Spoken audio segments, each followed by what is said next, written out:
there is nothing that's forever in reality. It's not in nature and nothing. I mean, even if you're in an amazing relationship, death will do you apart.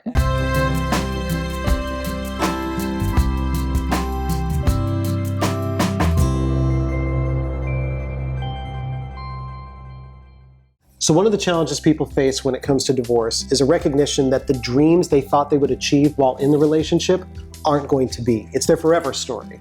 How can we get them to let go of that story and recognize really what's happening around them? Oh, if it were that easy. Let me tell you, I think this is the most heartbreaking part about divorce. Because for most of us, maybe not you, you're of a younger generation, but we grow up thinking that this knight in shining armor is going to come into our lives and whisk us away and take care of us and make us happy, right? That's the first red flag about looking externally outside of ourselves for happiness. But we fall into these beliefs. And this happened to me, where then after the end of the marriage, I was crushed and broken. I wrote about that in my book called Wine, Sex, and Suicide, My Near-Death Divorce. I think it gives you an idea of the devastation and despair that I went through. And a lot of that had to do with the belief of that forever story. Your identity is gone.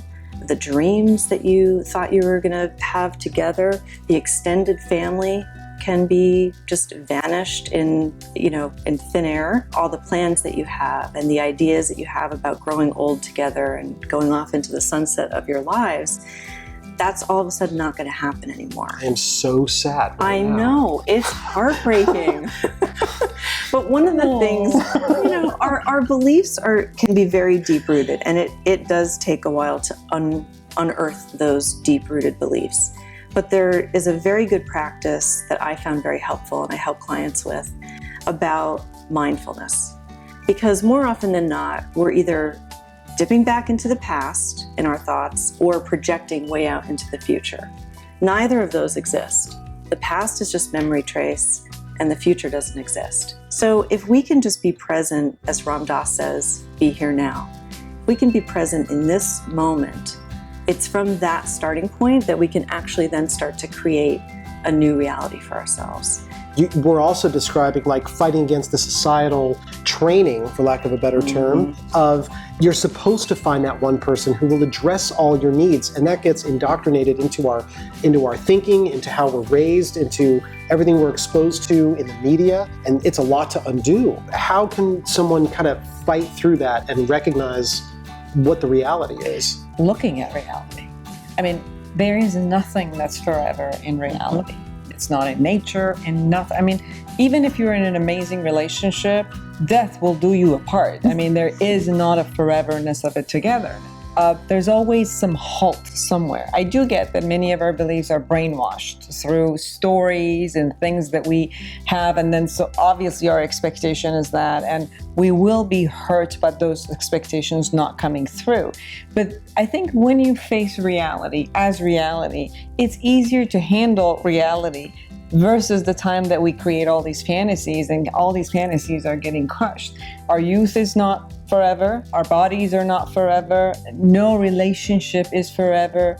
And so therefore, if we are holding on to something supposedly that it's forever, we're going to face disappointment no matter what. But that doesn't mean that you can't have a relationship that endures, that stands the test of time. But if you're hanging on to these unhealthy relationship myths, then you're dooming your relationship right from the start. And one of those myths is that my spouse or my partner, boyfriend, girlfriend can fulfill all my needs. They're not supposed to. It's not what marriage is for. And if people could correct these myths, they might approach marriage in a much healthier way and protect themselves from having to face divorce. I think that what makes people so miserable and so upset when they're going through a divorce and they lose their identity is that their reality doesn't match their expectation. And what you need to do then, when you realize that it's that disconnect that is making you so unhappy, you have two choices. You either change your reality or you change your expectations. And I think divorce gives you the opportunity to do both. And it doesn't mean that necessarily you have to go through with the divorce, changing your reality, maybe changing your relationship and yourself in the relationship, and you end up staying together. Or it could be realizing that you shouldn't stay together and you get divorced. And you change your expectations. I mean, where do your expectations come from? A question that I like to ask people when they say, well, it should be this way, it should be that way. Why? Who said it? And ask yourself, is it true?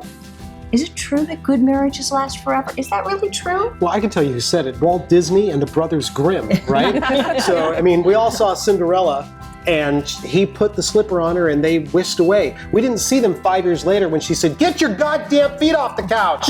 Like, that's, you know what I'm saying? There's a whole cohabitation that takes place where people change and evolve over time. People who can't let go of their forever story are actually living in a past fantasy and not in their present reality. They have to let go of their expectations so that they can move past that forever story.